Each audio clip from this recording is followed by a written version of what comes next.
Tervetuloa taas tänne kanttori Kirkkosalon kulmasohvalle. Oletko sä niitä motoristeja, jotka haluaa ajaessa tuijottaa kännykän kuvaruutua? No, toimihan tämän päivän älypuhelin tietysti jo hienosti myöskin navigaattorina, joten kännykän käyttäminen siinä suhteessa on ihan perusteltua. Erilaisia puhelintelineitähän moottoripyörään löytyy maailmalta varsin paljonkin, niin halvempaa kuin kalliimpaa. Mutta jos mietitään vaikka nyt näitä kalliimpia systeemiä, joiden voisi tietysti olettaa olevan myös kestävämpiä, niin olet ehkä törmännyt semmoisiin tuotemerkkeihin kuin Quadlock, SP Connect, Peak Design tai Rockform. Lähtökohtaisesti näissä merkeissä on se ongelma, että ne monet vaatii semmoisen puhelinkohtaisen kotelon, ja jollei sä ole Applen iPhonein uskollinen käyttäjä, niin semmoisen merkkikotelon tai mallikotelon saaminen voikin olla jo huomattavasti paljon haastavampaa.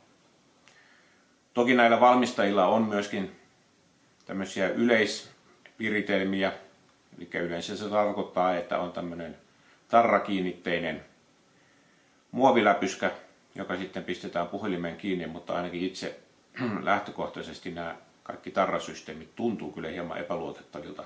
Yleensä hänen pettää juuri silloin, kun ei saisi.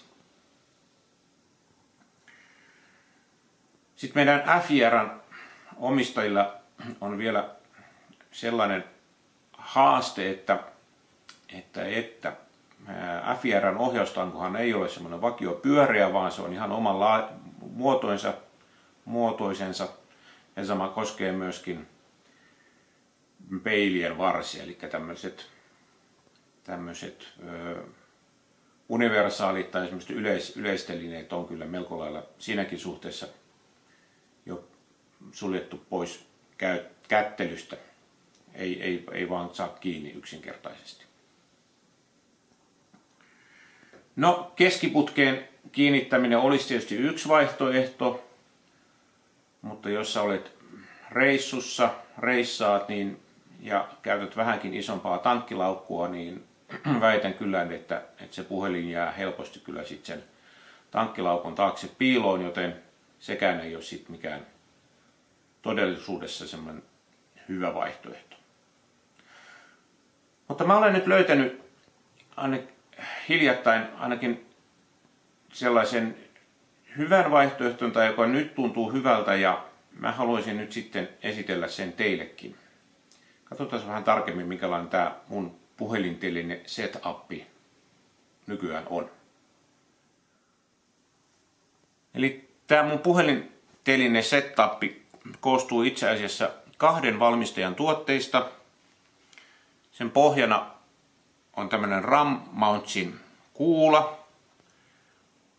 Luntataan lapusta RAM-Base M10x1.25.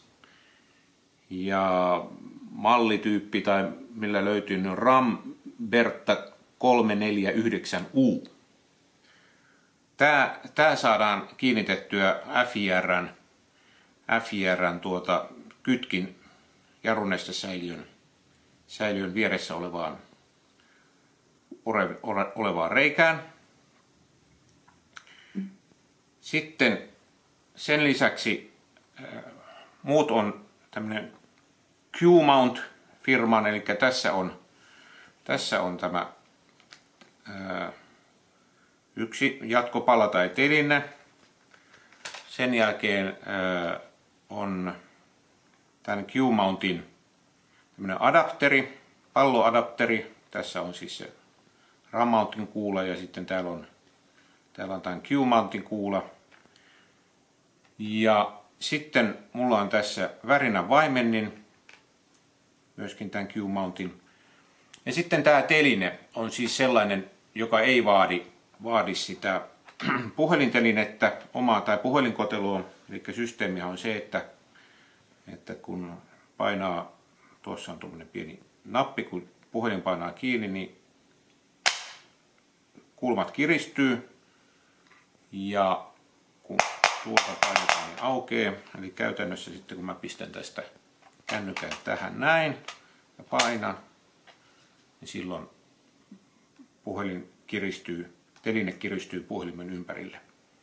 Eikä tarvita siis mitään puhelinkohtaisia omia koteloita, jotka jäisi tietysti vanhaksi, kun silloin kun sä ostat uuden puhelimen, niin silloin se joudut ostamaan aina uuden kotelon. Tämä on siis tavallaan universaali. Eikä silloin kun puhelin vaihtuu, niin ei haittaa mitään. Mutta käydään katsoa vielä mun puueran luona, että miltä tämä siellä näyttää. No niin, ja kuten mä selitinkin tuossa, niin FIR:ssä, eli tämä ainakin tässä mun 3. generaation FIR:ssä, niin on tässä jarrunestesäiliön, vasemmassa jarrunestesäiliön vieressä on tässä kohtaa tämmönen, yleensä tässä on tulppa, kummitulppa, ja sen ottaa pois, niin täältä alta paljastuu kierteet, johon tämä RAM-mountin kuulan saa suoraan kierrettyä. Noin. Ja sitten koska seuraava vaihe onkin vähän liian hankala yhdellä kädellä toteutettavaksi, niin tehdäänpä pieni leikkaus tähän kohtaan. Ja tässäpä tämä kokonaisuus on nyt sitten paikallaan. Elikkä siinä on se varsi ja tuossa on se adapteri. Ja siinä on se värinävaimenin ja sitten teline. Niin kuin sanoin, että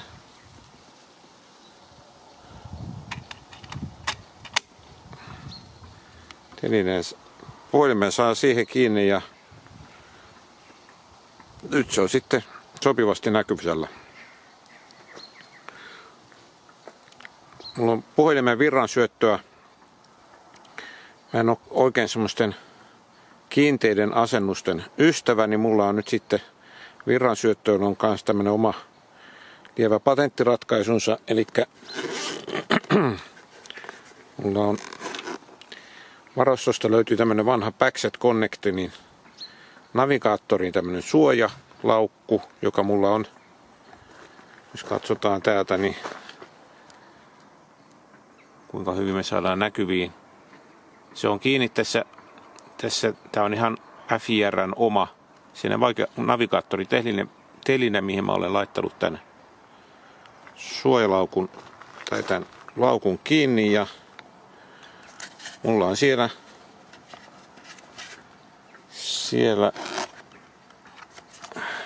ihan powerbankki, kaasuussonin powerbankki, joka mahtuu tuonne sisälle, ja johto kiepautettuna sitten ja vedetty ulos, ja nyt mä saan sen sitten tähän vedettyä kiinni ja virransyöttö sitten lähtee sieltä puhelimeen. Ja sitten mä latailen tuota powerbankia aina tarpeen mukaan. Tällainen puhelintelinen ratkaisu mulla on nyt siis tällä hetkellä käytössä, ja ainakin nyt tuntuu hyvältä. Teline tuntuu hyvinkin vakaalta ja tukevalta. Kaikkein paras musta tuossa kokonaisuudessa on se, että se on hyvin yksinkertainen asentaa. Eipä tarvitse juuri työkaluja käyttää. Paitsi se värinävaimentimen asentaminen, se oli pikkasen hankala. Minkälainen ratkaisu sulla on käytössä? Tai miltä tämä mun ratkaisu näyttää? Tuntuuko hyvältä? Laita viestiä tuohon kommenttikenttään, niin saadaan vähän vaihdettua ajatuksia. Tämä oli tämmöinen video tällä kertaa. Seuraavalla kerralla sitten jotain muuta. Se on moro ja moikataan tien päällä.